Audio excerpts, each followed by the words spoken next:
me what your name is, and yeah, let's just kind of start there. Yeah. So my name's Jeremy Kernell. Born and raised in Knoxville, Tennessee. I'm 28. I've been in the fitness scene in Knoxville for about a decade. Been training since I was 14, but got into competing 3 years ago in 21. I've done 3 shows, and then started coaching people in 21 as well. So not really had many clients. Mm-hmm. I've taken over some end of the peaks and peaked some athletes, but mainly coached them in posing, Gotcha. putting routines together, creating a flow, making sure that certain poses are stand out on stage. I mean, you can lose a show when it comes down to posing. Oh, for sure, man. For sure. You know, I did mine like first and maybe only, I don't know, but a couple of years ago. And yeah, the posing was intimidating. And I feel like I did okay with it though. And, but we'll see what happens. I don't know if I'll do it again. We'll see. I've already said I wouldn't, but you know, I know myself. So I remember having those conversations with you. Yeah, it's tough, man, because I do love it. I do enjoy it, but I was just kind of losing myself in it a little bit more than I would have liked. And so I just had to take a step back. And I don't know. If I do it again, I just got to go into it with a different mindset, I realize. And because I really wanted to enjoy it more than I got to. Like, I really wanted to enjoy the process of prep because, like, honestly, it was the only reason I even done it. Was just to do prep, just to see if I could push myself to do something difficult and have no consequence if I didn't do it other than just letting myself down. And I wanted to be able to show my kids that, you know, in your mid-30s, you can just do something hard for no reason. Like, life doesn't always have to be just easy. And we live in a society that definitely wants to make everything as easy as possible. And that complacency of just being easy all the time, man, it ruins us. And so sometimes we just got to put ourselves through a hard and difficult thing really for no reason other than just discomfort bringing discipline. You know, and so I learned a lot of discipline from being uncomfortable. I've learned a lot of discipline from being uncomfortable in life in general. Now, you know, that's probably when I've made my most improvements in life is when I've been uncomfortable. So, yeah, I mean, I'm uncomfortable right now. I mean, like coming into this after I watched Miles. By the way, shout out Miles. I can't pronounce your last name right either. It's Voynich. Voynich? Yeah, it's Voynich. We went through that. Yeah. I was with you. I had problems with that. Glad he clarified. But after I watched him, everything he's been through, everything that you've been through, I really I was talking to my wife, and I was like, I don't know if I actually want to do it. And she was like, why? And I was just like, I'm like the least confident person. I still struggle with hating myself. So whenever I watched him, I was like, man, this shit's powerful. Yeah. And I heard his testimony, which I knew a majority of it. Yeah. And then, you know, listening to yours over, you know, the past few episodes, it's powerful. Yeah. Right? And then I started thinking, I was like, man, and I ain't been through anything like that. Like, I don't know. And she looked at me and she was like, you have your own testimony. For Go on sure. there and share it. You know, so I guess we'll come out the gates fucking swinging. So the whole reason that I even got into bodybuilding, believe it or not, is because I hated myself. Oh, yeah, same. Yeah. So I was freshman year of high school. I was 4'11" and 90 pounds. Yeah. And I was getting bullied really, really bad to the point where I still remember one day after I was in 7 a.m. conditioning with the football team, even though I was in marching band. Yeah. Because I had a good relationship with the head coach of the football team. Yeah. And after conditioning, I got picked up and thrown in the shower, and I still had my clothes on. I was just in shorts, and these kids scooped whatever was in the toilet and threw it on me, and I had to go to class smelling like whatever that was, right? That day, I had a conversation with myself. I said, you're either going to go home and you're going to put a bullet in your head and you're just going to end it, or you're going to become something that men fear and women want. The women part never caught on. Yeah, for sure. I get that. But by the time I was a senior in high school, I was 5'7", 160 pounds, you know, and nobody wanted to fuck with me. Yeah. You know, I mean, I think it was mainly just because they saw the dedication that I did over the years. Yeah. But I think it was also because they knew I had a temper problem. Yeah. And I let that rip a couple times in front of people, and I wasn't proud of it. Yeah. But it kind of worked in my advantage. Right? Yeah. But once I got bit by, the training aspect of it, I still remember my 15th birthday. My birthday present from my parents was a Workout Anytime membership in PAL. Shout out John Hefner. Little plug there. Yeah. I actually managed the Workout Anytime for the first 2 years I got sober, the one that was in Fountain City.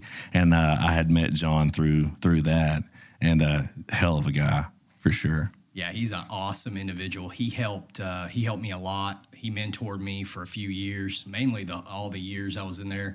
There's also a trainer there by the name of Josh Bilbrey. Oh, yeah. Love that dude. Yeah. He's awesome.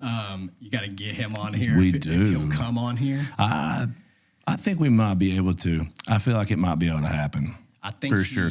Me and him we've kind of talked to each other a couple of times, and this has been mentioned before.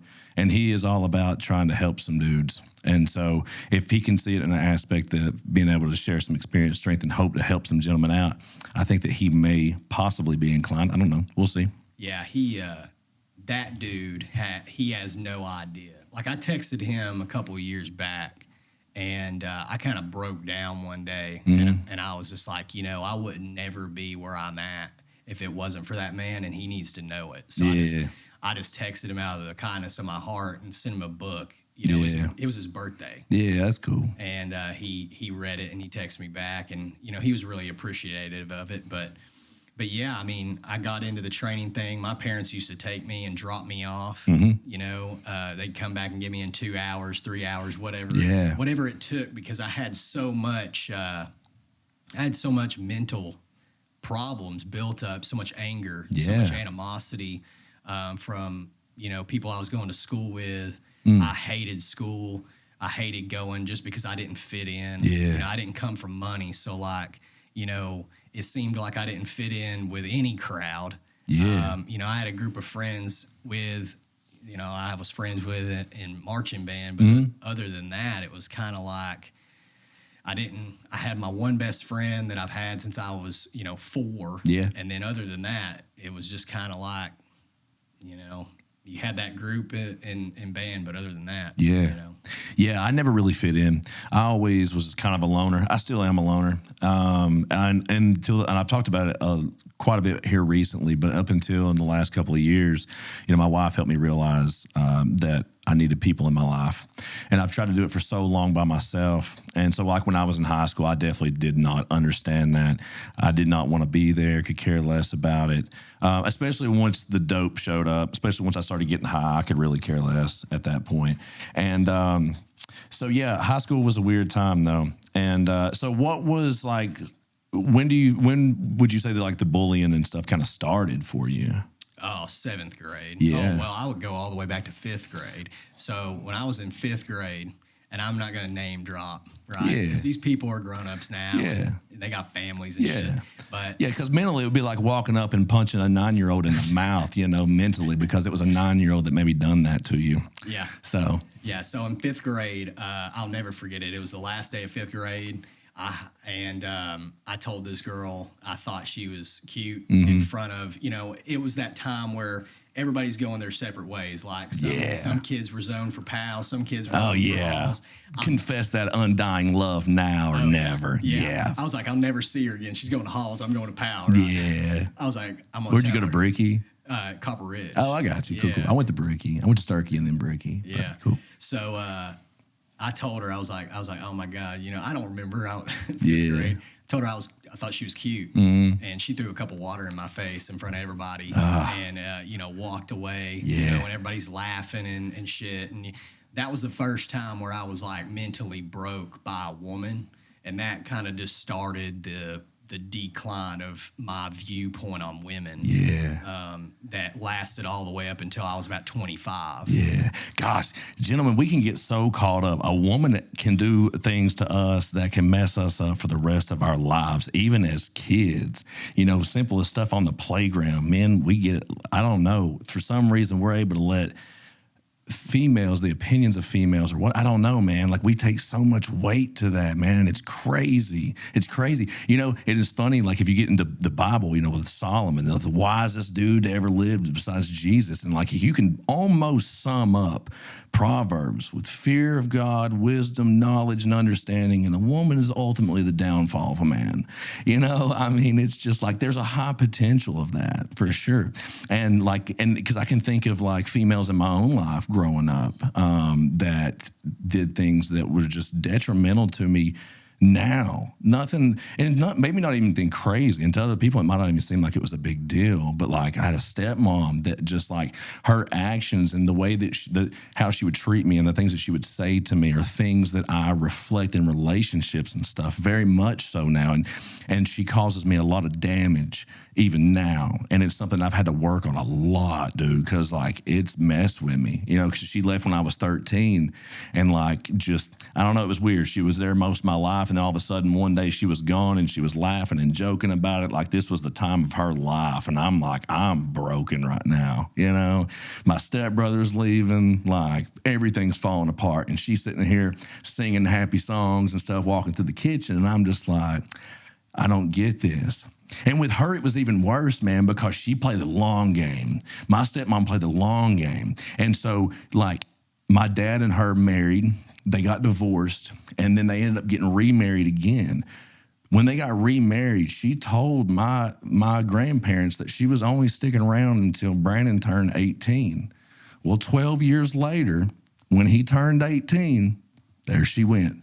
And so to me, that probably messed me up more than anything, was knowing that a woman could play a long game like that with you. Because like growing up, you would have never known. They hardly even ever argued, at least where we saw it, you know. And so, and my dad was a workaholic, still is to this day. And so he wasn't around very much, a lot. And so I had become really close to her, you know. And then so just to leave and like to know that long game, man. So it's messed me up in relationships a lot, like abandonment issues, trust issues. Yeah, dude. Yep. I totally agree. I mean, you know, and it definitely didn't set me up to think that it was going to get better. Yeah. You know, and I always try to give myself that perspective of it'll always get better, right? Yeah. The next step. Yeah. So how it went for me was when that happened, I was like, oh, middle school is going to be so much better, you know. And so I get into middle school, still not fitting in. You know, I got highlights in my hair when I was in 7th grade because I was trying to look like NSYNC, you know. I wanted females to actually look at me and not call me a rodent. Yeah. You know, because that kind of started in middle school. Yeah. You know, they apparently thought I looked like a rodent, right? Yeah. Like a rat. And so in 7th grade, I never will forget this either. I was paired up with this girl for a history project, right? Mm-hmm. Had a big crush on her. She was really good at soccer, you know. Mm-hmm. I was like, oh my goodness, you know, the whole movie book thing. Yeah, right? For sure. And so I was like, I called her on the phone, and you know, she answered because she thought it was about the project. I never will forget it. Me and my best friend were outside. We're shooting playing horse. Yeah. He's like, you lose, you call her, you know, and you ask her out. Yeah. That, you know, everybody knows. Back in the day, you asked somebody out. Yeah. You know, and that's how you were dating. Yeah, you know? but where were we ever going? Exactly. You know what I mean? I ask my kids that now. Like, I want to go out. Like, well, where are you going? Like, I don't know. Yeah. Yeah. And you know, it always was probably going to be like our parents had to simultaneously take us to the movies. Yeah. Or take us to the mall and drop us off. For sure. But I called her up and I was like, hey, you know, I think you're really pretty. You know, would you like to go out with me? And she laughed and she hung up. Mm. And that was number 2. Mm. And at that point, I was counting. Yeah. You know, and I was like, I just shut it down. Yeah. You know, I didn't go to no 8th grade formal, no nothing like that. I was like, you know what? My time will come in high school. Mm-hmm. Psych. That did not happen, dog. It did not happen. That got worse. Yeah. That got worse, you know, when we get into high school. And obviously, you know, like people usually some people blossom in high school, right? Some people peak in high school, as they put it. I did not do either, all right? You know, going into high school freshman year, I was 4'11" and 90 pounds, wore glasses, got braces my freshman year, had all jacked up teeth, you know? So I'm rocking glasses and braces, and I'm trying to play baseball, but my anxiety is so bad, right? I'm putting all these hours in with a hitting coach. My dad's taking me, like all this stuff to try to perform. And dude, I couldn't perform in front of my peers. Yeah. We'd go to baseball tryouts.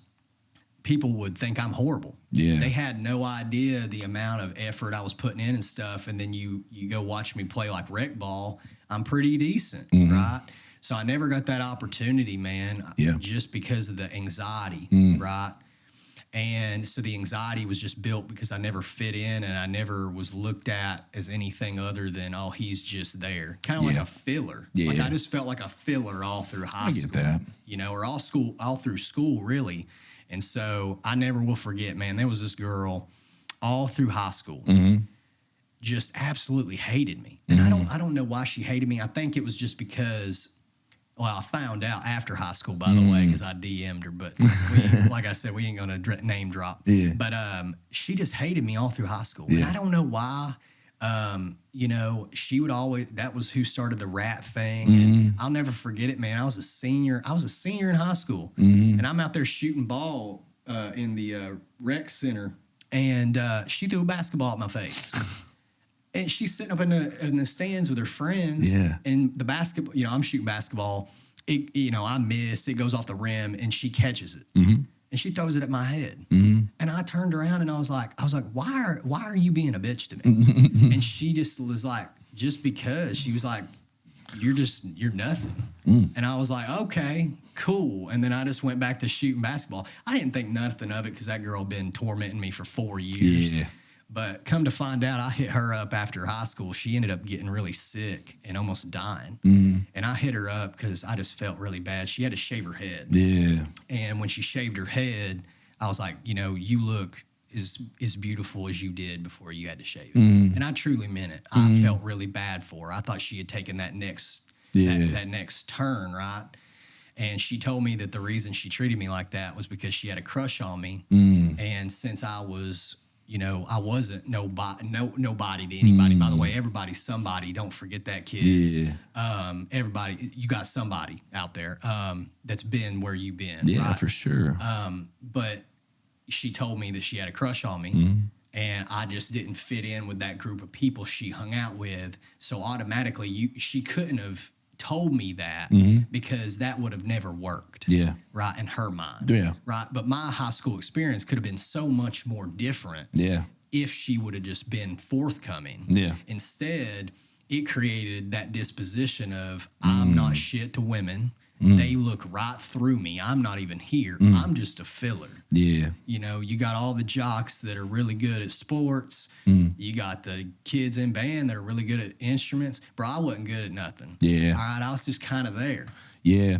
That's kind of how I felt too. I was kind of forced to just be there though, I felt like, because like my dad wouldn't let me do anything. Like my dad isolated me from having any friends. And so in my mind, maybe that's why I never valued any friendships, because I know I couldn't have any. Not any friendships that weren't just crazy heavily monitored. Like he was nutso, bro. And like I couldn't even jump the fence and go in the house behind our house that you could see from my house. Like it was just crazy stuff. I'm 15 years old, can't jump a fence. You know what I mean? And so he's so controlling, dude. And so it kind of forced me to be awkward. I was the goth kid, man. I became the goth kid about sophomore, junior year, man. And I really started pushing that envelope, and it was a comfortable place for me, man. And because I felt like I was already an outsider anyway, I felt like people already looked at me. And like just socially, I'm awkward anyway, dude. I feel awkward. I don't care where I'm at, who I'm around, unless I'm around a bunch of addicts. But any other people, any other group I'm around, I feel awkward the whole time I'm around them, And so I don't know. So it was hard for me, in high school. And so I think that's why I kind of gravitated more toward that, just that darker stuff, man. I always gravitated towards that. And I still have like this kind of dark tone about me, I guess. It's just always kind of been there.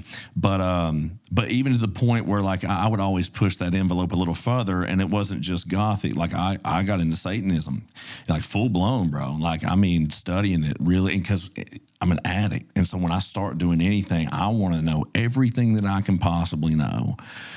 And that's what had happened with me. And of course, that just made me more of an outsider. My music got darker. My mental state got darker. And then, the counselors were starting to call Mom. We're worried, and stuff. And my drug use started picking up more. I'm smoking cigarettes. I'm smoking weed. I'm popping some hydros here and there, just trying to, I don't know, just trying to get through. Because high school was a difficult time. It's a difficult time for all kids. I've got one right now that's 16 in high school, and I got a couple more that's in middle school coming up on it. So being on the parent side watching this, man, it's just it's hard, man. Especially when your kids come home and maybe they're getting made fun of or they got something going on, and you feel bad for them, man. You want to help them because that kids are mean. Like, bro, we know that kids are mean, and you hate for them to have to go through that, but unfortunately, it's just kind of part of the growing experience, I guess. But all we can do is bring some awareness to it. Maybe some parents will help counsel their children, maybe a little more on being respectful and kind to some other people that's maybe different than they are. We try to do that. But yeah, I mean, I never had that relationship with neither one of my parents. So like I knew I couldn't come home and talk to them because my mom's always been like overly dramatic, right? And I just want to clarify before I say anything, I do love my parents and they've tried to do everything they can for me. Yeah. And I heard a quote one time, they can only take you as far as they got to. For sure. And so I held that animosity with me for a long time. Yeah. I'm talking till probably about 6 months ago. I blamed my parents for being where I'm at in life, but we'll get to that later. But, yeah, we can talk about that for sure. Yeah. And so, my mom, what I remember from high school, if I could even talk here, is going to sleep, getting yelled at, and going to school, getting yelled at. Yeah, I can identify with that, I feel like. Yeah, so we didn't have that great of a relationship. And then my dad, I mean, he's tried his best, but he's also been a workaholic my whole life. I mean, he's still a machinist. He's been a machinist for 40 years. And so, I spent a lot of time growing up in elementary school and middle school with my grandma. So, my grandmother had a huge influence on the man that I am today. And I've still yet to get over her death. I've still yet to get over my uncle's death. I've never had a grandfather. My grandfather, on my dad's side, I've never heard one lick from my dad about. My grandfather on my mom's side had another family down the road with another woman and left my grandma to raise her 3 kids. So my aunt, my uncle, and my mom, and literally, didn't have anything to do with them. I never will forget either. That man, he died last year or 2 years ago now, and I'll never forget. He sent me stickers on my 15th birthday because he didn't know how old I was. So, the closest thing I ever had to a grandfather was my uncle. Yeah. And my uncle lived with my grandma and took care of her because my grandmother, she stopped working when she was about 75, 80. And she was kind of hard to get around. She couldn't drive. So like my uncle had to drive her everywhere, or my great aunt drove her everywhere. Yeah. And so, when I was 17, I'll never forget it. He was the kind of guy that never went to the doctor, right? He was an old Army guy, never went to the doctor, and smoked for a long time and then quit, right? But he smoked for about like 20 years. Yeah. And that took its toll. And so since he never went to the doctor, one day out of nowhere, he collapsed in the house. And my grandma had to call 911, and they rushed him to the hospital. And he went to the hospital, man, and he was in there for about 2 weeks before he passed. There was cancer that had spread all over his back. It covered his whole back and his neck. And he didn't last long at all. It ate him away. Yeah. And he wanted me to come. He called for me almost every day. And that's something I've never been able to let go still to this day. I didn't go. Yeah. I couldn't see him like that. And I just got to live with it. Yeah. You know, I did the same thing with my grandma, man. You know, my grandma ended up living, I believe, about 3 years after that. She died when I was about 21. And I'll never forget it, man. She died of old age. She lived to be 94. Yeah. And she got to pass in her own bed and everything. But once she got real sick and she was bedridden and she was, you know, using the bathroom on herself and stuff, you know, that's the strongest woman I've ever met, I've ever been around. A lot of my manners come from her. She used to make me go pick a switch out, you know, if I got out of hand. You know, so I feared two people in this world. I feared God and I feared my grandmother. And my uncle a little bit. But he was more of a friend. He was like my best friend. And so when she passed, man, I had one last conversation with her before she passed because she knew I couldn't see her in person. You know, I couldn't just watch her wither away like that. Now, you know, at 28, I wish I would have got to see that, you know, and been there with her. But I got one final conversation with her on the phone, and she told me she loved me, and she told me she understood, and that was that, you know. And she had a really good relationship with Christ, and she was very religious in her own right. You know, she went to church every Sunday, even if it, you know, she had to get somebody to take her. You know. And but the hardest thing I've heard a lot of hard things in my life, but I think the hardest thing I've ever had to hear, and I don't know why she told me this, but at my uncle's funeral, she told me, she looked at me and she said, I said, "Ma'am, are you all right?" And she looked at me and she said, "I didn't think that you all would have to bury my son before you buried me." And I just, obviously that broke me, you know, and still to this day, I regret not going and watching him pass and being with him, and I regret not watching her pass and being with her, just because those two people meant so much to me and made me into who I am now, right? Like my lover of nerdy shit, man, comes from my uncle, you know, and my respect and my manners come from my grandma. And so, you know, because my parents had to work, man. I mean, they spent more time at work when I was a young kid than they did with me, right? And so when it come to, I heard another quote that sticks with me is I never gained that respect for my parents' authority. I was never afraid of my parents, right? I feared my grandma, but I never feared my parents. So what does that create? Toxicity in the household because you got a kid fighting back against parents. Because I didn't respect them. And it wasn't that I didn't respect them working their ass off to provide for me or anything like that. It was the fact that, you know, my parents were set up to fail from their parents. And then they had me and I was set up to fail. It was just, and now I'm left to break the cycle. You know, and that's what I'm trying to do. I just don't know how to do it. I feel like I've been failing, you know, and I'm real hard on myself, but here we are. And, you know, I'm trying to rebuild that relationship and trying to get some kind of relationship going, you know, but it's real tough, man, because they only know how to be one way. And they're at the age where I don't expect them to change. And so I have to change. I have to adapt. I have to let shit go. You know, so it's like I have to be the one that takes it off my shoulders, right? And releases it and just goes, you know what? I'm giving it up to God. You're my mom. You're my dad. I'm only going to have you for this time. I want to have some kind of relationship with you guys, you know? So I feel like I need to have a conversation with my father too, because he's one person that we've never really had any kind of a relationship. And so I feel like if I want to actually take advantage of the last few years that I've got with him, I better stand up and man up per se, and do it. Because he's not going to. Dude, it's funny. So when I was growing up, I did fear my dad. I had a lot of fear, but it was like iron fist fear. Like never knew kind of what was coming, you know, and work always came home with him and we would get the brunt of that. so yeah, I definitely had a lot of fear for him. And then when it come to my mom and my stepdad, I never really feared them. It was always a comfortable place. And I lost respect along the way. I don't think that was never intentional. I was just a disrespectful teenager.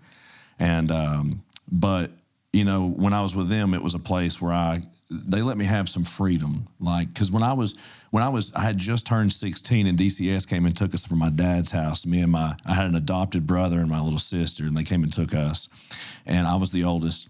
And so I went to go live with my mom, and then they went to go into foster care for a little bit, and my dad ended up getting them back. And then I had just turned 16, and so I didn't talk to him again until after I was 18, I think. And I reached out to him and started this relationship, trying to build this relationship. And that's what it's been now for the last, 15 years now, is me putting in this effort and me calling him, like whenever we come to these disagreements or whatever. And not that I can't be in the wrong, but a lot of the time it's because he's so set in his own ways, and you can never get any other thing through his head other than his own opinion. And his own opinion is always truth, it's gospel, and it can't be changed. And he's got too much pride to ever admit that he could be wrong. Like, there's not one thing he's ever done in my life that he's ever come out and said he was wrong.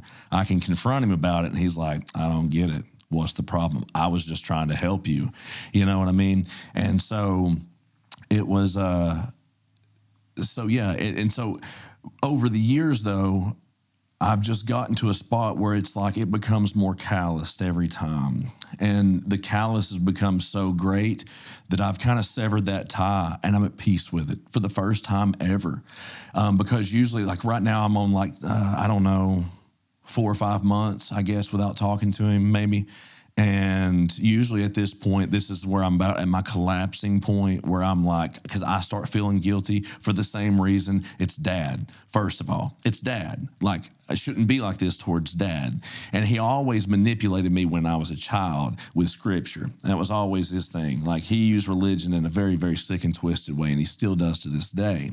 But he always uses it to fit his agenda of manipulation. And so, honor your father and mother, that your days will be long on this earth. If you disrespect me, God will cut you off. I was raised that way. If you do not respect me, God will cut you off. And it was this very just vindictive. So my view of God in a lot of ways is this very just like, because I view Heavenly Father like my earthly father in a lot of ways. There's a lot of comparisons there. And so sometimes I struggle finding grace with myself, knowing that God is a gracious God. I struggle with that because I see him as this authoritarian that's just like, you messed up, punishment's due, you know? And I know it's not like that. And so, the only way that I can get past that, if he's not willing to change, I have to cut that tie because it's not worth it. Like, at what point is it okay to cut a family member off?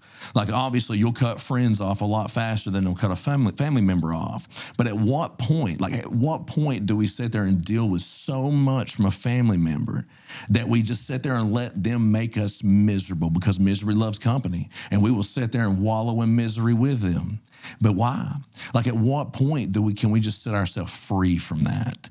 You know, and I finally feel like I have gotten to a spot where I can set myself free. And I hope that one day he changes. Maybe on his deathbed, he has this realization that, man, like, it could have been so different. I don't know that he will. But if he does, I would love to do that. But it's going to take a lot of work on his part. And I don't know. So, yeah, I get what you're saying there, though. Man, it's difficult. And here's what else is difficult, too, is raising kids. Especially, like, because I'm at a spot where I'm 35. I'll be 36 next month. And I sit here as I'm raising my kids, and I think about my dad at 36. And I'm sitting here thinking, like, dad had everything figured out. Mom had everything. Stepdad had everything. They all had things figured out. What am I doing here?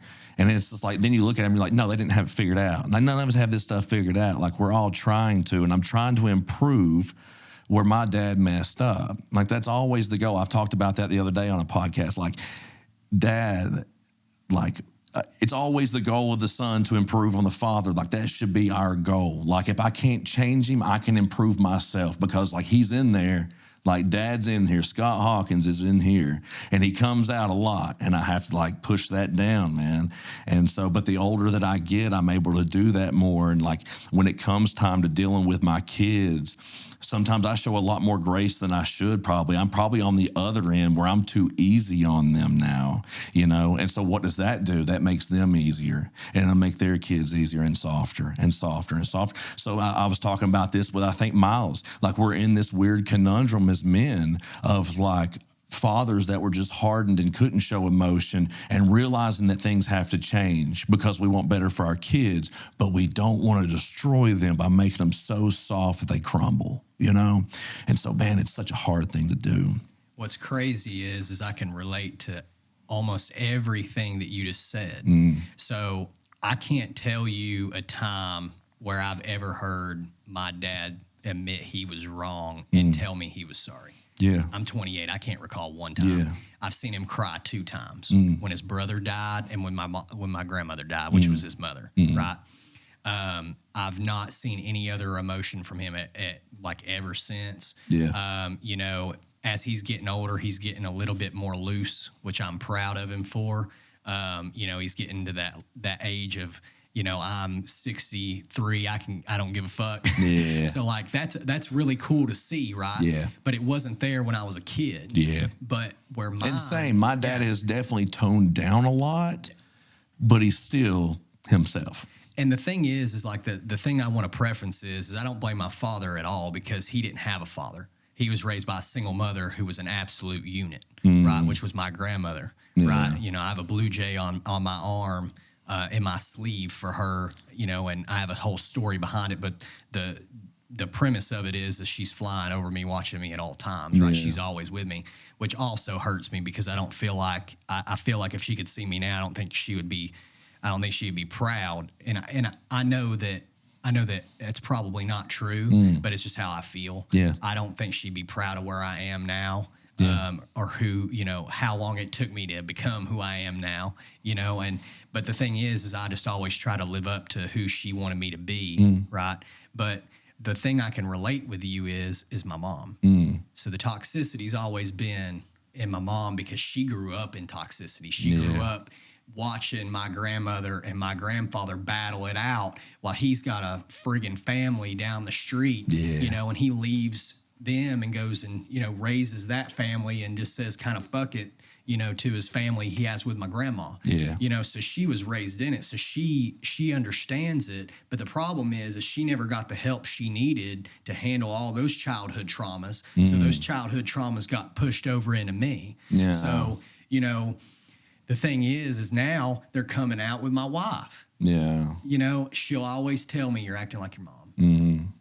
And that hurts me, but it also gives me some grace, because all these years I always tried to talk to people. And this is why I'm on here. This is the number one reason why I'm on here.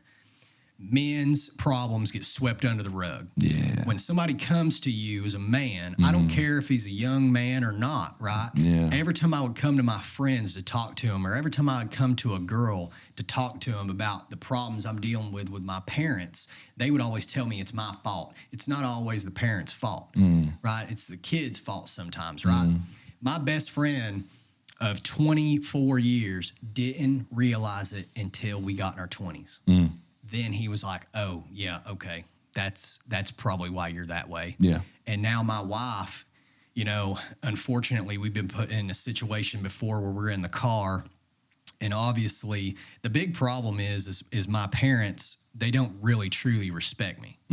And we've had a conversation, you know, they just kind of treat me however, and they do whatever they want. Like, if it ain't on their time, you know, fuck it. You know, we ain't driving all the way out to Maryville to see you today. You know, we can't make that 30-minute commute for you today. You know, if you all ain't coming to PAL, then you all can't see us. You know, it's been like that my whole life. And we've already been in situations where we're in the car and you know, the tensions are already high because it's my parents' way or the highway. And obviously I'm a grown man now. If I don't want it to go that way, we're not going to make it go that way. But all I care about is making people happy. Yeah. I'm a people pleaser. So Same. guess what I do? I'm like, all right, whatever. We'll get this done, and then I'm fucking done, right? And then my mom will say some smart ass shit just to keep the fire going, dude. Yeah. And that's how it was in my house, man. And my wife finally turned around. I'll never forget it. And this is what made me realize I married the right woman. She turned around and she goes, "That's enough." Yeah.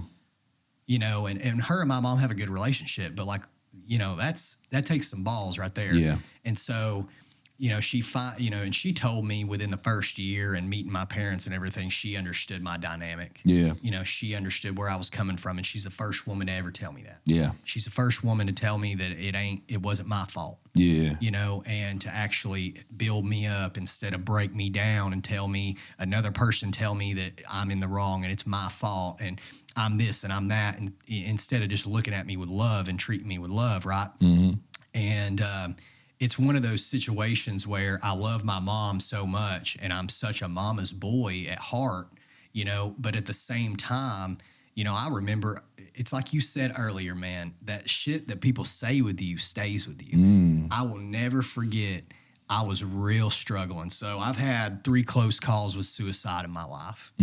I'm very open about it. I will gladly talk about it. If anybody ever needs somebody to call and they're feeling dark and it's closing in, you can call. Yeah. I'll pick up. Yeah. I don't care if it's 3 a.m. I'll pick up because I've been the dude about to hang himself in the gym at 3:30 in the morning. Yeah. And I was going to hang myself in the place where I only ever felt like I mattered, which we'll get into that later. Yeah. But, you know, the thing is with my mom, I remember, I'll never forget it.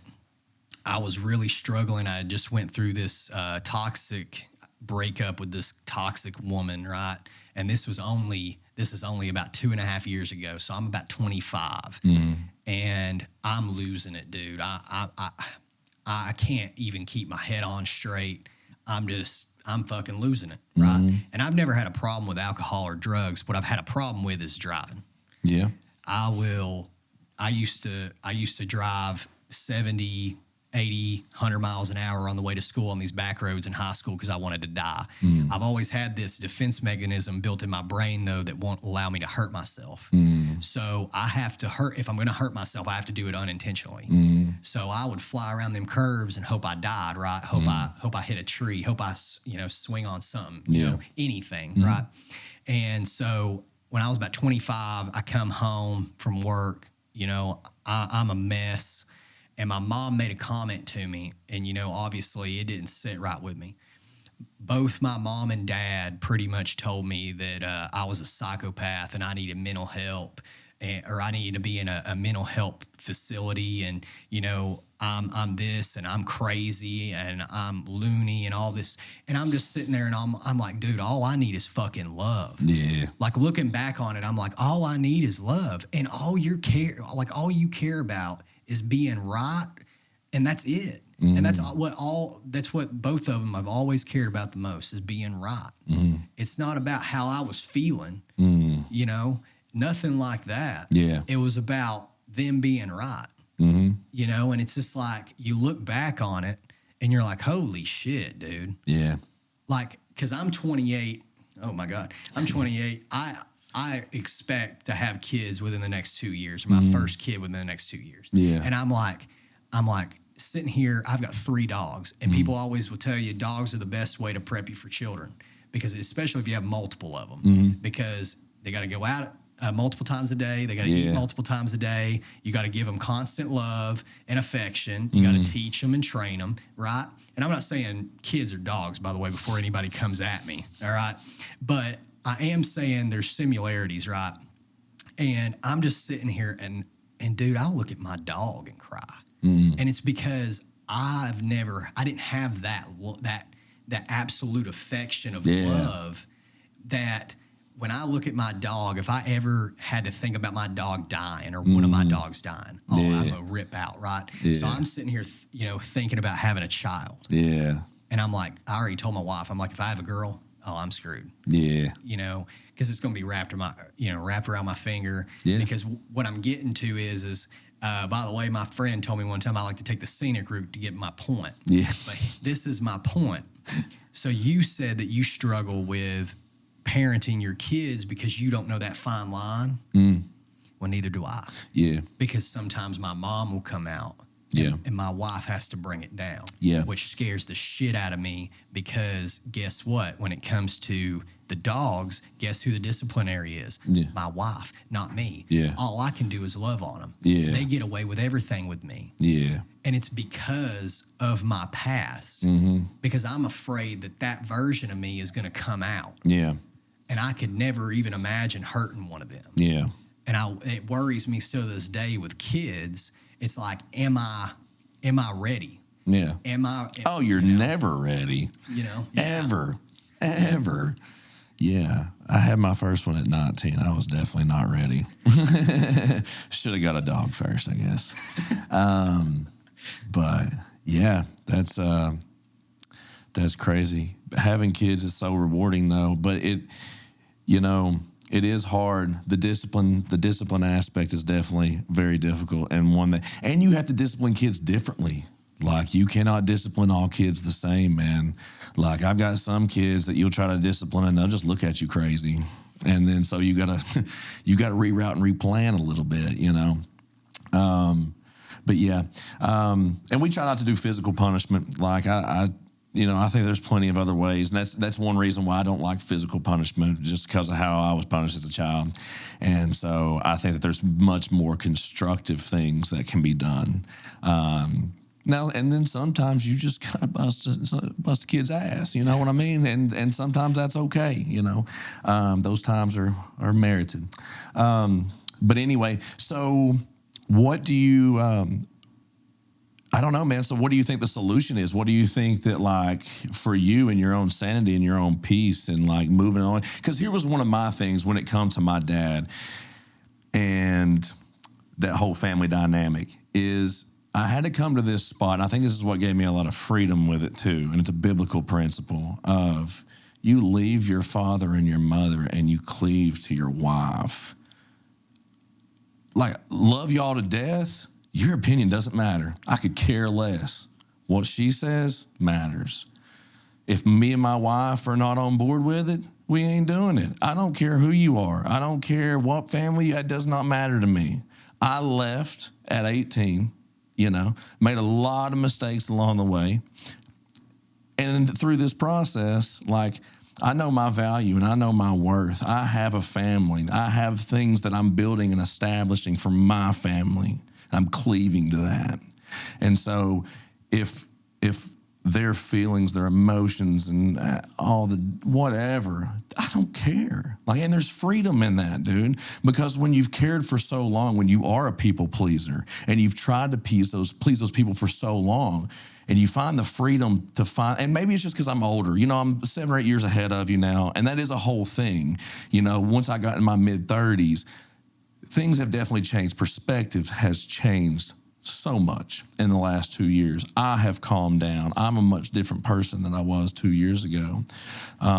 You know, because I was falling in that workaholic trap. Like, I fall into those same traps as my dad. My dad's the addictive personality, just like me. His is a little more organized chaos, where mine's just chaos, right? And but like, the older that I get, I try to step that down, man, more and more and more. And I think I'm doing an okay job of it. But like you said, man, like, there's times where I'll do, like, the kids will do something and my instant reaction is Scott Hawkins. And I see it, dude. And then, like, I shut down. Like, I will straight shut down because, like, I don't want to go there. I don't like feeling like that. I despise that, you know, with everything that's in me. That look, because I know those kids are looking at me and they see that same look that I saw on him, because it's exactly the same. I know it is. And so, and I don't want them to have that, you know, even though it's totally different. You know, they're not fearful of me. It's totally different. But still, in my mind, I don't process that in the moment. You know, I'm just trying to do the next best thing. And we have to understand, too, that our kid's scenario is not our scenario. And that's a hard thing to remember, too, because we feel like we're messing them up, you know, and we are. Absolutely. Undoubtedly, we are messing them up, you know. That's what we do. You mess up 7 of them, and they all go their own ways, and they all figure it out, and life goes on, right? And so, yeah. What is it that you think, I was going to ask this question earlier, it's kind of circling back to something, but it was just something, kind of a pattern I noticed, so I guess I just wanted to ask. What would you say was the reason that a female's opinion matters so much? Just because it's a common thing with dudes like that I see. Yeah. And I like to ask. I was asking somebody the other day, so I just like to ask, like, why do we do that? So, I mean, I'll deep dive into it because I know that a lot of men were in the same situation I was in for a long time. Yeah. So my senior year of high school, I fell in love with this girl. You know, it was the high school thing, right? Yeah. I still remember. I'm 28 years old. I'm about to love you forever. Hey, my wife now, she'd probably be like, "Why can you still remember that?" You know how they are. You know, she's like, "Why?" I was like, "That's just something you don't forget, honey." Yeah. But I still remember when we were standing in line on the football field, and I was a junior at the time, and she was a freshman. It might have been, I actually was a senior at the time, and she was a freshman. Mm-hmm. And she was my friend's sister, and I hadn't seen her. We're pushing all kinds of boundaries on this one. 1,000%. You might want to stop talking. Oh, I'm just joking. Hey, no diddy. No diddy, you know what I'm saying? But no, so I was a young senior too. Yeah. So I was only 16, you know, and I think she was 14 or 15. Yeah. But anyways, so she turned around, and we were in line. So when you march onto the field, you're in a line because you're going onto the field to make a P for PAL, whatever. But anyways, so we're standing in line. She turned around, and I was starstruck is what I was. I was like, oh my God, like, who are you? Yeah. I literally looked at her. I was like, who are you? Yeah. And she's like, oh, you know, I'm so-and-so's sister. And I was like, oh, that's who you are. So anyways, what happens is I had at this point in my senior year of high school, I was really invested on my faith. I was really invested on Jesus Christ. I was in a youth group. I was going every Wednesdays. I had my friend group from band that I was going with. So we'd worship Christ. We'd play some basketball. We'd eat some wings, whatever, have a great time. So senior year at this point is literally the best year of my life. Mm-hmm. So I have my friend group. Had my best friend that's in that friend group who got me into Wednesdays, Wednesday youth groups, and then I got her, right? So I completely fall for her. Everything ends up going real good. You know, we talk on the phone, 5-7 hours. You know how it is in high school. Yeah. You know, it's not like I could drive over to her house, right? Mm-hmm. But I'll never forget it, man. So I knew how she felt about me. She was very open and honest about how she felt about me. Mm-hmm. She brings me over to meet her mom. And we're sitting at the dinner table, and I'm committed to the Army at this point. Mm-hmm. And her mom hated me from the jump. Mm-hmm. Wasn't religious enough, was going to serve my country the wrong way. Mm-hmm. In her mom's eyes, there was people that needed serving locally. Like, she wanted me to, like, minister, like, locally. She wanted her daughter with somebody that was closer to Christ and more involved with the church and ministered the public instead of feeling like you have to strap up a gun and clear rooms to serve your country, right? At the end of the day, and I'll just say this, and I know this is out of pocket, but the only reason I signed up for the military in the first place was I wanted an honorable way to die. Mm-hmm. So that was literally it, right? So I can't tell her mom that, right? But that was that. Mm-hmm. And so I just explained to her mom my reasoning for going in, and I have family in the military, and that wasn't the only reason I went in, obviously. Mm-hmm. I'm very passionate still to this day. I'm actually going back in the military. I mean, I'm very passionate about this country. But anyways, her mom hated me for the jump, and I slowly started to see a pattern here between her and my best friend, hanging out at the same times or being at the same places at the same times, talking a lot when they do see each other and everything like that. So I start thinking something's going on, and I come into a youth group one Wednesday, and I mean, this probably took more of a toll on me than I actually realized. because I've never opened up about this in therapy or anything like that. But I come in and they had actually already filled our friends table up. And they already knew like how shy I was and how much of a leap it was just to get me there, because my anxiety was just through the roof. I would sweat through shirts in the winter. I'm in shorts. But anyway, so they had filled up that table. So obviously I'm like, oh, fuck this. I ain't doing this. I leave. So about 2 weeks later, I'm at the gym. I'll never forget it. I was hitting upright rows, straight bar upright rows. Don't do those, kids. Bad for the rotator cuffs. But I'm doing them, and I get a phone call. It's my best friend. And he's like, hey, man, we've missed you on Wednesdays. So-and-so. I don't remember the youth pastor said he would miss me, as well. And I'm like, okay, this is what I needed. I'm like, hey, I'm glad y'all still care. I thought y'all didn't care about me. I'm so sorry.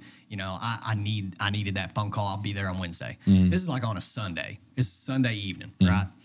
So I hang up, go back to pick the bar up. Less than 10 seconds later, he calls me back and he goes, hey, by the way, I should probably tell you I'm dating so-and-so. And just rip my heart completely out. So within a matter of a 30-second phone call, I'm a 17-year-old kid. I lose my best friend. I lose my church group. I lose my church. I lose the girl within a 30-second phone call. All of them are gone. And over that 2 weeks, by the way, my friends stopped reaching out to me one by one. Like we used to play pickup basketball all the time. We go to the hood and play pickup basketball sometimes, because I get along with everybody. I ain't never seen race. I don't know anything like that. I love people. I love getting to know you. I don't care what background you're from. If you're cool with me, I'm cool with you. Yeah. Right? So they stopped inviting me to basketball. They stopped talking to me. And sure enough, all of them were in on it. All of them knew what was going on, and they just kept me out of the loop because they didn't want me to get hurt. But they also were being told by him not to tell me because, it would ruin the dynamic of the friendship and everything. And yeah, man, it ruined the dynamic of the friendship. I mean, I lost everything within, and I'm a 17-year-old kid. Yeah. And I ain't never had anything anyway. This is the only girl in my entire life that gave me the time of day. Yeah. And so from that moment on, I was a very jaded and just angry individual. And, like I said earlier, I told myself in stages things were going to get better. Yeah. So I have a conversation with myself that night. I'm like, you know what? It is what it is. Fuck prom. I didn't have no girl to go with anyway. She going with him. And so, because he was a junior at the time. So he was going to 2 proms. Yeah. But they married now. Shout out to y'all. I mean, at least there's that. At least it worked out, I guess. And I have no negative animosity about it now. It's like the fact that happened, and I believe everything happens for a reason. For sure. I'm with my wife now, and they got married. I'm just telling the story because I'm setting up for sure. What ultimately affected me long term. But I told myself that night, I'm like, oh, you're about to graduate high school. You're about to go into your 20s. Your 20s are your life, And, women don't care about that stuff when you're in your 20s. Like, you're going to be fine. Hit my 20s, absolute shit show, dude. Yeah. It never got better. And I'm pretty open about everything. I didn't lose my virginity until I was 21. Yeah. And I was truly trying to save myself for somebody. Like I said, I was very invested in the Lord. And so, the girl that I ended up losing it to, and I don't know how much in depth we gonna go here, but let's just say I did not want to do it. And I ended up giving it to a girl that I didn't want to give it to. I couldn't even stay in the mood, so to speak. And after she left, I cried. Because that's something you can never get back. Yeah. And that was not who I wanted to give it to. Yeah. I was peer pressured into it. Yeah. And then something else happened when I was 19. I don't know if you want to get into that or not.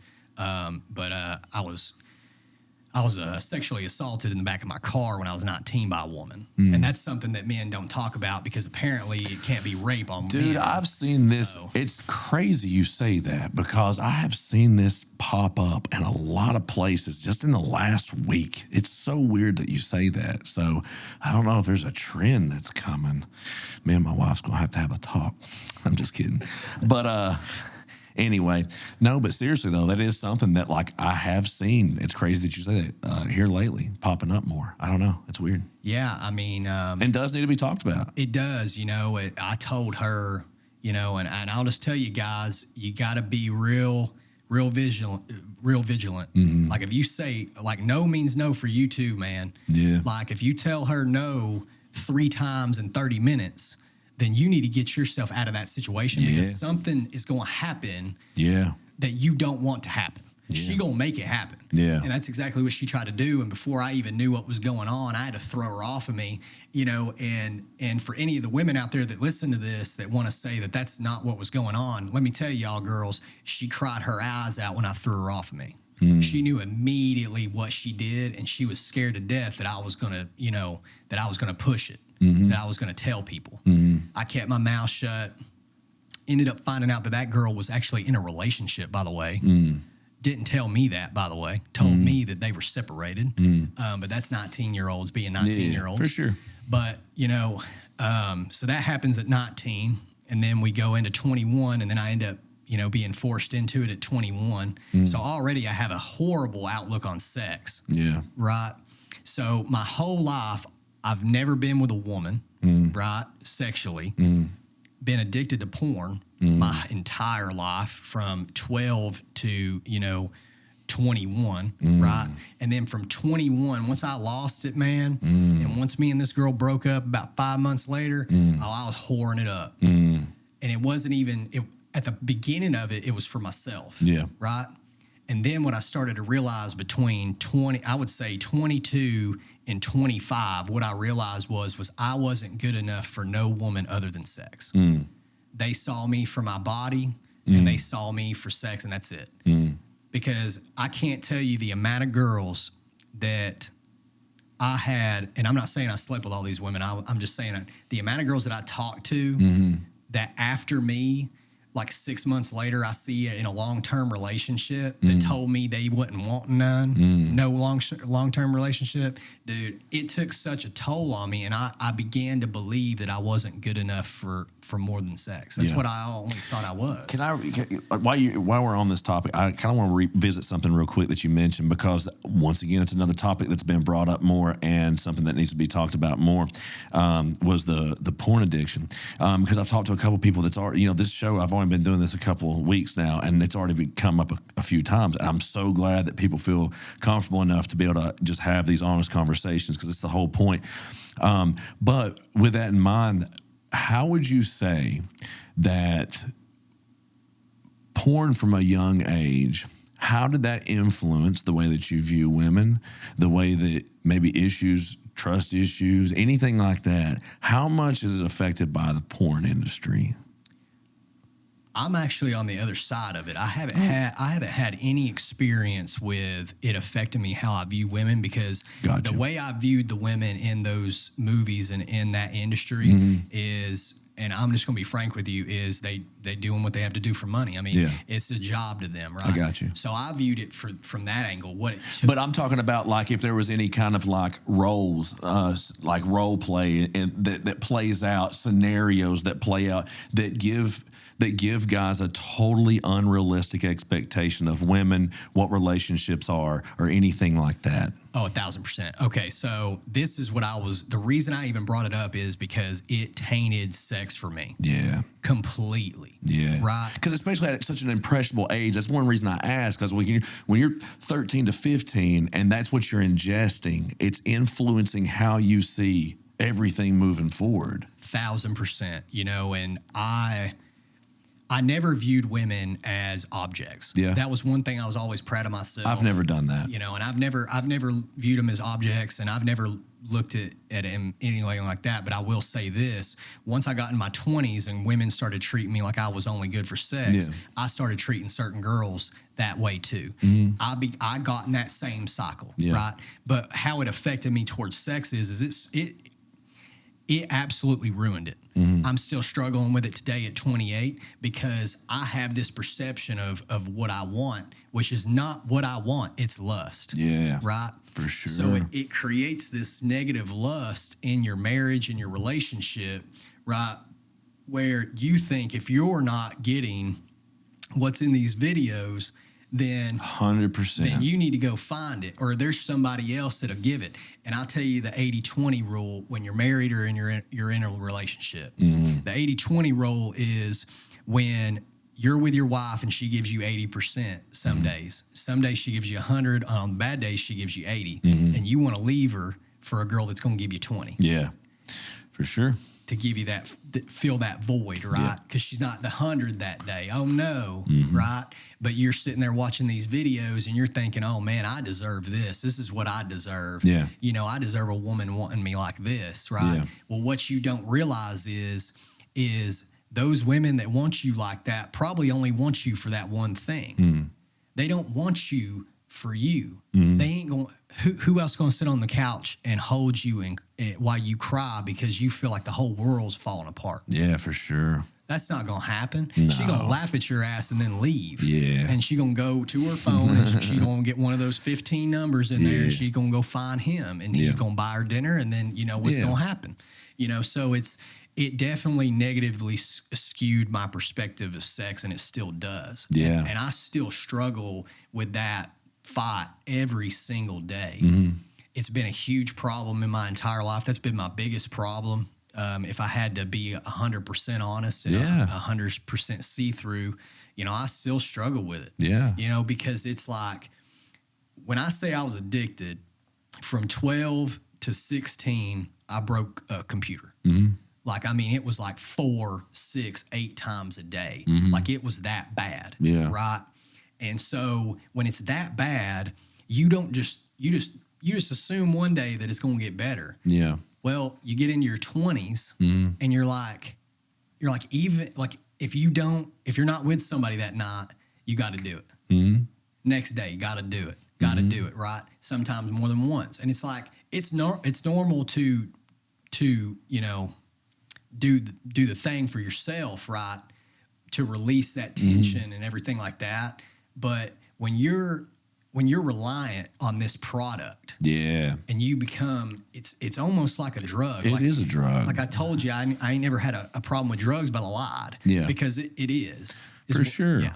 I mean, it's very similar. I believe they compare it to a heroin addiction, and how you fiend for it. And so I could definitely see how it could be comparable to that on the mental. You know, I've had a ton of struggles in my life, and porn has not been one that I've ever really struggled with. Obviously, not that I can't say that I haven't watched porn, obviously, but it's not something that I've ever just struggled with. And it's really surprising, I guess, in a way, because of my addict personality, my addict nature. But I don't know if I just can't sit still long enough for that. I don't because my mind's just maybe it's the ADHD. I don't know, dude. But I'm just constantly going and running, and so. But yeah, the more I talk to, it's definitely something that has to be talked about and discussed more, because there are a ton of people struggling with that. And it doesn't make it any easier when everything is sexualized and objectified in the culture that we live in, and it is at your fingertips everywhere. It's not like when we were kids and you had to at least go find a magazine or something. Like, it's just there. And as a parent, man, that's even more terrifying, you know, how easily accessible that is. And, you know, we've got young kids that already have phones. And part of the reason why we do that, like, we were always opposed to that. But, you know, just from divorce and then being other parents and stuff and just wanting to be able to stay connected with our kids and stuff, we monitor the phones and stuff. But still, they're slick. You can monitor the phones. They're slick. They know how. I mean, so it's really no different, I guess, than when I was a kid. It's just technology's changed. It's just fighting a different fight, but it's still kids being defiant, you know. It's, you know, so I don't know. It's kind of like a game sometimes, I feel like, man. I kind of enjoy it. Yeah, I mean, it got so serious, though, for me, where I couldn't even go out. Like, I would go to the bathroom at a restaurant. Gotcha. I mean, it was that bad. Yeah. You know, and so it hadn't been that bad, obviously, since I was a kid. Yeah. But, like, when you're struggling with that on top of mental stimulation, on top of anxiety, on top of depression, on top of toxicity, like, it just stacks up. Yeah. And you just think it's the least of your worries. Mm-hmm. Then you get in your 20s and you realize, oh, shit, I have a negative connotation towards women. Yeah. There was 2 years that went by. I was on 4 different antidepressants and 3 different therapists over 5 years from 20 to 25 because of my relationship with women and how I've been treated throughout my life, right? And the number one thing that was always there was porn. Yeah.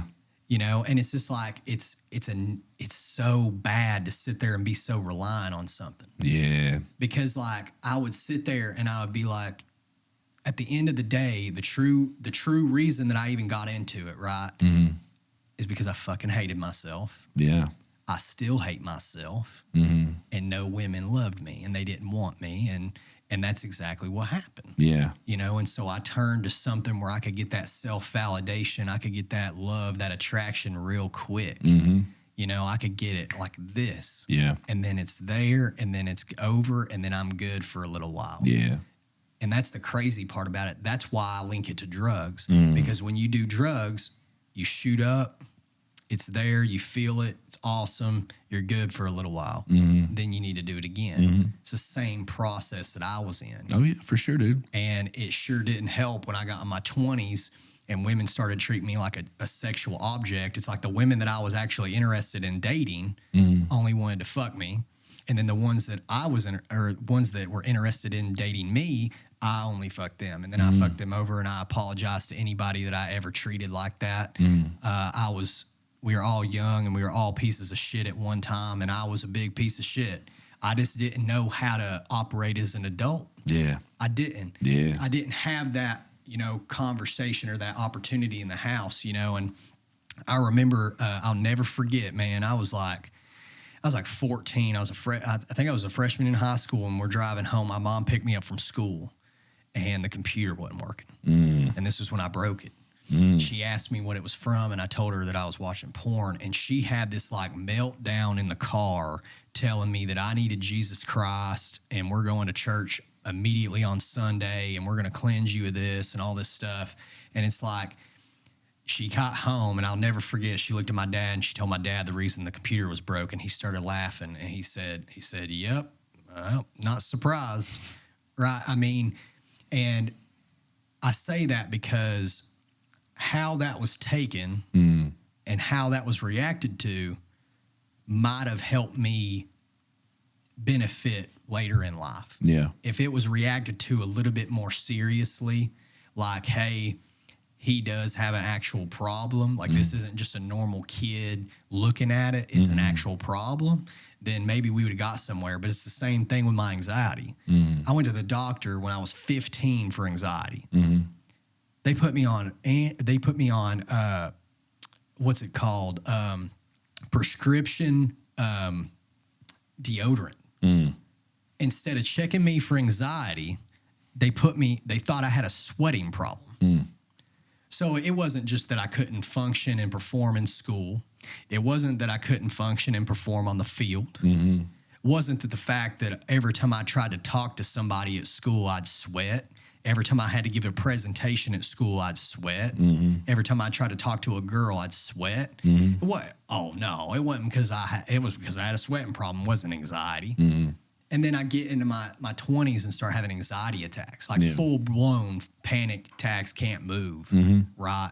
And it's like, if that would have just been isolated and taken care of when I was 15, I just look back, man, I live in a lot of regret because I look back on the person that I could have been if I would have just been able to function 110% of the time. And it's like, it sucks. Yeah. It really does. But I mean, the thing I've learned is, and I'm trying to learn and I'm trying to tell myself, and I touched on it a little bit earlier, but I'm not proud of where I am. I'm not proud of myself. I think I'm losing. Yeah. You know, I tell my wife all the time I'm a failure, you know, because the last 2.5 years, she's financially pretty much taken care of us. Yeah. Because I've been trying to figure things out. I left a job I never should have left 2 years ago. It was a great opportunity, and I left it out of, you know, narcissism and ego, you know, being egotistical or whatever you want to call it, pride. You know, where we as men, we lose a lot of things in life over pride. that was my downfall, man. I left that job and my life's kind of went to shit since then. I haven't been able to figure nothing out. She's been taking care of us financially, but you know, she's something special. I don't deserve her. I never thought I'd get the opportunity. She's kind of shown me what there actually is out there when it comes to women, like what a woman can actually offer you. Oh, for sure, dude. That's how I am with my wife now, is like I've got that for the first time ever, of somebody that really just genuinely wants my best interest and just wants to be there for me. And then there's times where just because of other relationships and stuff that I've been in where like something will come up or nothing even crazy, but I'm almost kind of hesitant and fearful because I don't want to stir things up. I don't want to rock the boat or whatever. And then with her, I'm just realizing more and more all the time, like I can just say it, like it doesn't matter. And her response is always like, let's figure out how to fix it or make it better. And she's always just trying to make me better, always. And dude, it has been life-changing. Most of my change that's happened in the last 2 years has been because of her. Like she has softened me up in so many ways that I needed to be softened up in a lot. She's got me talking about stuff that like I would have never talked about stuff ever. I didn't know that I needed to. I didn't realize the value in that. I didn't realize the value of having other men that I could talk to, that I could just, because like even though she's my wife and she's my best friend and I can talk to her about absolutely anything, at the end of the day, there's still only things I'm going to talk to my very best guy friend, just like she's only going to talk to her very best girlfriend, you know? So it is important for us to have those people in our lives that we can just talk. If nothing else, just to get it out and to throw it away and for it to never come back again. You know, sometimes you just got to say the fucked up stuff, you know, and just get it out, you know, because I realized of just spending a whole life of just keeping everything just in and bottled up, man, and it stacks up and it builds and it's like these resentments start popping up towards people and then like you start getting miserable with yourself and it's a vicious spiral, man. So vicious. And so just being able to talk and have this freedom, man, like this is just, I don't know, it's the healthiest relationship I've ever been in for sure. And it's one that is very equally given. Like, you know, if I can only give 20% one day, she will pick up and give the 80 and vice versa. Like it's never 50-50. It's rarely ever 50-50. You know, me and her, we work and flow well, just picking up. Like I don't have to ask her to do something. Like if there's something that needs to be done that would help me and benefit me and she sees it, she just does it and vice versa. And we text each other throughout the day and just like, what can I do for you? What can I do for you? At any given point, you're never an inconvenience for me. What can I do for you? I'm your person. I'm your partner. Like, and dude, having that has been life-changing.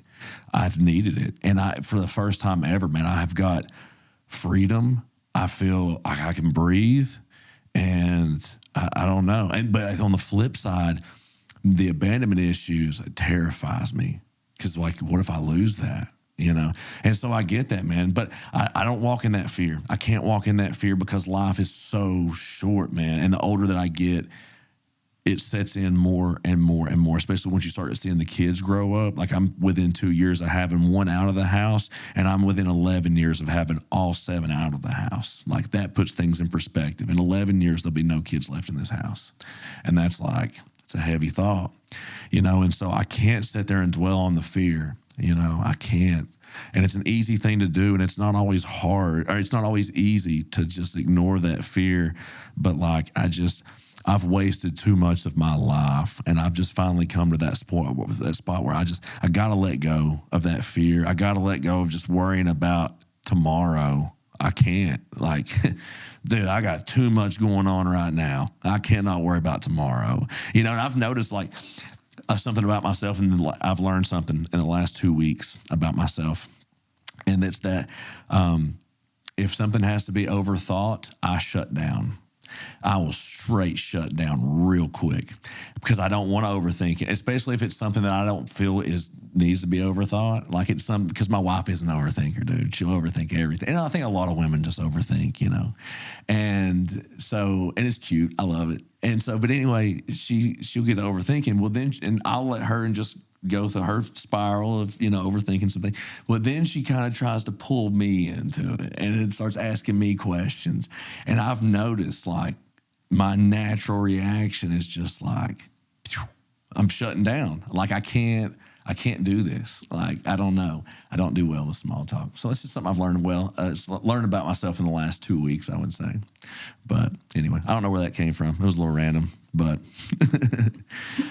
dude, this has been awesome. This has been so much fun. We could definitely sit and talk a lot more. I know I've got one camera that died, and that one right there was within 30 seconds of dying. So we are probably going to call this a wrap because I think we've covered some awesome stuff. This has been great, and I'll definitely get you back over here. Sounds good with me. So what's the plan now? What are you doing moving forward? Right now, currently, I'm waiting on the Air Force, submitting my packet and everything like that. With Donald Trump going back in office as president, I'll be going back into active duty instead of guard. I was going to pursue guard. That was my backup plan, though. I've never really figured it out in the civilian world on the successfulness. I've always yearned for that validation of if you put your work in, you get validated. Like I want to put the work in, and I want to see people see me. And I know that sounds so messed up, but I'll just be honest with you. I've been like that ever since as a kid. I've always looked at it as I have to act out, or I have to do this, or I have to do that for you to see me. Yeah. Yeah. Bro, we ended up sitting here talking for like the next 2 hours. So that's why we're definitely going to have you back, because you brought up so many good points, man. I really have enjoyed this so much. And so anyway, Jeremy, it's been great having you here. This is Man to Mike, and this has been so much fun. I love y'all. Gentlemen, love your people. Tell your people that you love them. Take care. We'll see you soon. We're out.